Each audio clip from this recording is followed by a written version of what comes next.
Hi Chem 30s, welcome to topic 4. Today we're going to look at predicting redox reactions in acids. Okay, topic 4, complex half reactions in acidic solutions. This time I'm going to video the recording with my microphone working, so this is the second time I've done this.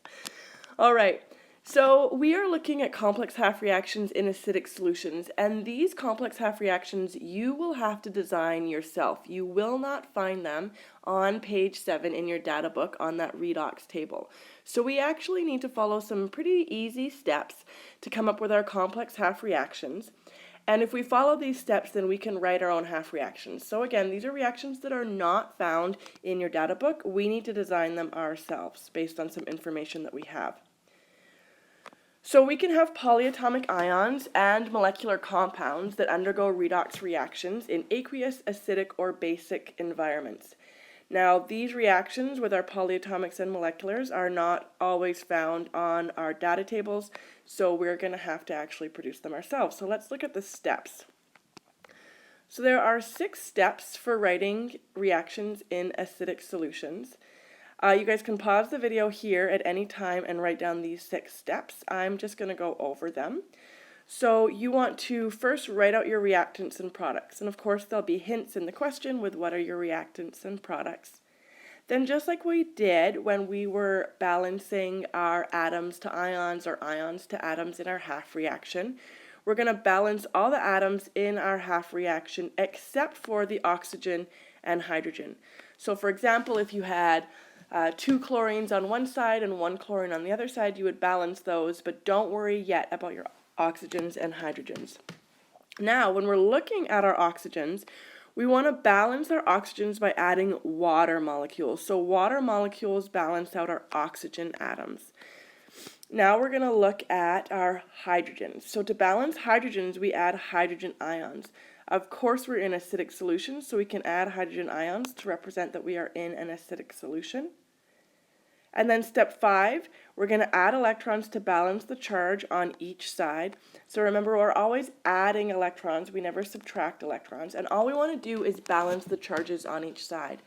So if one side is neutral, the other side is neutral. If one side is 5 negative, the other side needs to be 5 negative. If one side is 2 positive, the other side needs to be 2 positive. So whatever we need to do to balance out the charges, we need to add our electrons. And then finally, you are going to find that there are things on both sides that we need to cancel out. So watch for anything that is the same on both sides. Oftentimes this will end up being water, but just watch out. There'll be things on both sides that equal sometimes, and you guys can just cancel out those entities. So let's go ahead and look at our couple of examples here. Okay guys, for our first reaction example, we have nitrous acid, which is reacting in an acidic solution, and we are producing nitrogen monoxide from it. So nitrous acid, when you guys look at your table of acids, is a weak acid, so it doesn't ionize, it stays together. So we know that our nitrous acid is our reactant, and it produces nitrogen monoxide. So nitrous acid, HNO2, producing nitrogen monoxide. Now we need to balance everything that is not hydrogen or oxygen. So that only leaves nitrogen. We've got 1 nitrogen and 1 nitrogen, so we don't need to worry about that. Next, we're going to add water molecules to balance oxygens. So don't get confused, you're adding the water to balance oxygens, not the hydrogens. So we've got 2 oxygens on this side and 1 oxygen on this side. So if we add 1 water molecule, we now have 2 oxygens on both sides of the equation. Our next step is to balance our hydrogens by adding hydrogen ions because we are in an acidic solution. 1 hydrogen here and 2 hydrogens here, so we add 1 hydrogen ion. Now we need to balance our charges by adding electrons. If we look at this side is positively charged. It's got a 1 positive charge because of our hydrogen proton, and this side is neutrally charged. So we need both sides to equal in charge, and we can only add electrons to do that. So if we add an electron to this side, that 1 negative will cancel out this 1 positive, and we'll have neutral on each side. So let's add our electron onto this side. Now that cancels out that positive, and both sides are neutrally charged. So this now is our balanced half reaction for nitrous acid becoming nitrogen monoxide, which you won't find in your data table. And just to finish it off, is this a reduction or oxidation half reaction? Our electrons are being gained on this side, so this is a gain in electrons is reduction. This is a reduction half reaction. Great, good job. Okay, for our next complex half reaction, we have chlorine becoming perchlorate in acidic solution. So let's go ahead and write our chlorine becoming perchlorate, ClO4. And we know this is happening in acidic solution. So we're going to go ahead and balance anything that's not oxygen and hydrogen. 2 chlorines, 1 chlorine, so we're going to put a 2 in front of our perchlorate here. Now we're going to balance our oxygens by adding water molecules. Here we have 8 oxygens. So over on this side we're going to add 8 water molecules.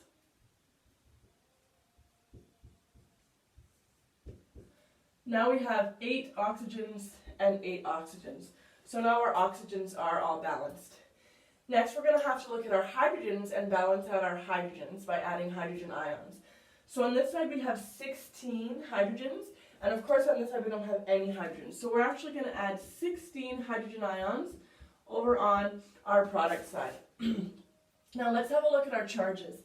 Our reactant side has a neutral charge. There's no charges. On our product side though, we have 2 negatives and 16 positives.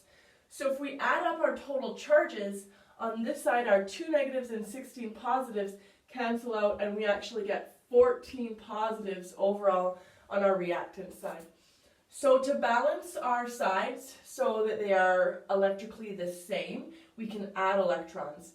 If we add 14 electrons over to our product side, our 14 positives will cancel out and we'll have neutral.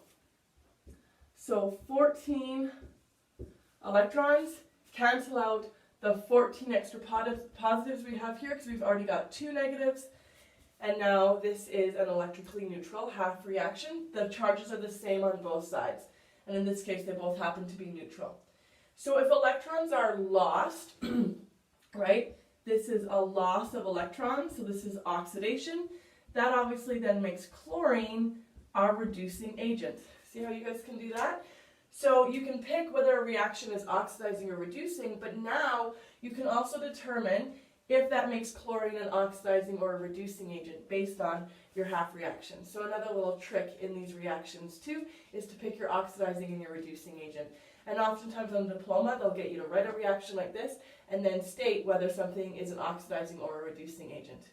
Okay, one more example and then I'll let you guys do some practice. So this example here is quite a long example. So what you have here is kind of like a skeleton reaction. They've told you that you've got these 2 ions that are producing products. So you're going to pull the ions that look similar out and make 2 different half reactions out of them. So here we've got H2PO2 negative and PO4 3 negative. So that's going to be one of your half reactions. And then your other half reaction is going to be your TeO4 2 negative and your Te solid. So we're going to pull both of those half reactions out, design our own half reaction because we're in acidic solution, balance charges, add them together by balancing charges again between the 2 half reactions, and come up with our total net reaction for this kind of more complicated question. So what I want you guys to do is to pause the video, and I want you to draw a half reaction for H2PO2 negative producing PO4 3 negative in acidic solutions. And then I want you guys to draw a second half reaction using your acidic solution skills, TeO4 2 negative to Te solid. So pause the video here and go ahead and do that. Unpause in a few minutes when you guys want to check your answer. Okay, so these are half reactions are even a little bit more difficult than what we've done already. So let's take a look and make sure that we have done them correctly. So we're going to have our H2PO2 negative becoming PO4, 3 negative.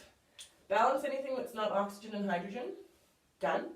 Balance our oxygens by adding water molecules. 2 oxygens, 4 oxygens. So we're going to add 2 water molecules over to our reactant side.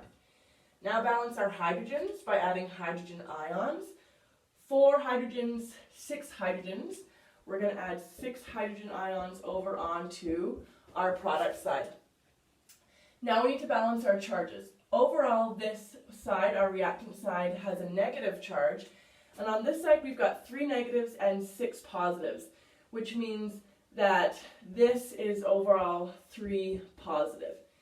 Now, we need both our sides to be the same, and the only thing that we can do is add electrons. So by adding electrons, we can actually make this side 1 negative and keep this side as a negative, right? So if we add 4 electrons over onto this side, now we've got 3 negative and 4 negative, which is 7 negative, and 6 positive. So now overall, this side is 1 negative, and this side is 1 negative. See how I did that? So it's okay if you end up with negatives on both sides, as long as your charges are equal on both sides of your half reaction. All right, let's go ahead and do our next half reaction. So here we have TeO4, 2 negative, to Te solid. We balanced our atoms other than our oxygens and hydrogens. That's already done. Here we've got 4 oxygens on this side, so we're going to put 4 water molecules on our product side. 0 hydrogens, 8 hydrogens, so let's add 8 hydrogens over on this side. Now let's look at our charges. 8 positives and 2 negatives. So overall we have 6 positives on our reactant side, and over here this is neutral. If we add 6 electrons over to our reactant side, our 6 negatives cancel out our 6 positives. This is neutral, and then this is neutral. So now by double checking everything, we can see that both sides are balanced. Okay. Now, what you guys can see here is that here we have a loss of electrons. This is our oxidation half reaction. And here we have a gain of electrons. This is our reduction half reaction. So we can add our oxidation half reaction and our reduction half reaction together to get a net reaction. Now the thing is, we've got 6 electrons here and 4 electrons here. So before we do anything, we need to make sure that our electrons are balanced. So remembering back to our topic 1 when we were balancing our half reactions to add them together. So to be able to add these together, we're going to multiply this whole equation by 3, and we're going to multiply this whole equation by 2. So again, this is where I would for sure write all of this out before adding it together for your net reaction. So 3 times 2 water, here we've got 6 H2O plus 3 H2PO2 negative, producing 3 PO4 3 negative, plus 3 times 6, there's our 18 hydrogen ions, and then 3 times 4, there's our 12 electrons. Now we're going to do our reduction half reaction here. So 6 times 2, there's our 12 electrons, plus our 16 hydrogens, in this case, hydrogen ions, 2 TeO4, 2 negative, 2 Te solid, and then 2 times 4, that's our 8 H2O. Now we can add these together, but we need to cross out anything that is the same on both sides. Now our electrons are 12 and 12. That's how we know we can actually add these half reactions together, because our electrons balance. Here we've got 6 water molecules on our reactant side and 8 water molecules on our product side. So 6 water molecules on this side are going to cancel 6 out on this side, leaving us with 2 water molecules left. Okay. We've also got 16 hydrogen ions and 18 hydrogen ions. So we're going to cancel out our 16, and we're going to be left with 2 on this side. Now it looks like nothing else cancels, so we can write our net reaction. So we're going to have 3H2PO2 negative plus 2 TeO4, 2 negative, 3 PO4, 3 negative, 2 Te, 2 H positive, 2 H2O. All right, let's double check that we have balanced this correctly. So we can do that by first of all checking our charges. So overall we've got 3 negative and then 2 times 2 negative. So we've got 4 negative here, 3 negative here, so we've got 7 negative overall. Here we've got 6 negative over here. Oh, sorry, 3 times 3, that's 9 negative over here, and then 2 positive. So that changes to 7 negative overall. So we can see that our charges on both sides of the equation are the same, right? 7 negatives when we look here, and then 7 negatives when we cancel everything out here. We can also count our hydrogens, right? Here we've got 6 hydrogens on this side. We've got 4, 5, 6 hydrogens. Here we've got 3 phosphorus, 3 phosphorus. We can count our oxygens. Everything else does equal. Just believe me, you guys can double check for yourselves. But I would always double check an answer like this just to make your make sure your charges equal on the same side. Then you'll know, okay, I have my net reaction, and it should equal equal the charges on every side. Whew, so this is a big example. We'll just talk to you quickly about basic solutions, and then you guys can start working on your homework. Now lastly today, if we are doing complex half reactions in basic solutions. Complex half reactions in basic solutions have actually been removed from the Chem 30 curriculum. However, what you might still see is a reaction that's already been balanced for you that has hydroxide ions in it in a basic solution, and we might have to do some stoichiometry with that. Now, you don't have to make the basic solution, you don't have to balance in the basic solution, you just need to be able to do the stoichiometry, and we're going to work on that in topic 5. So we'll get to that, but you guys don't need to actually balance in basic solution. The reason I also like to tell you guys this is sometimes when you're doing old diploma exams where we used to make you balance in basic solution, you might come up with a question saying, this is in basic solution. You guys can just ignore that question and keep on going because, again, you won't get a question like that on your diploma exam. All right, that's it for today. You guys can get going on your homework. Remember, you can always reach me if you need any help. Have a good day, you guys. Bye.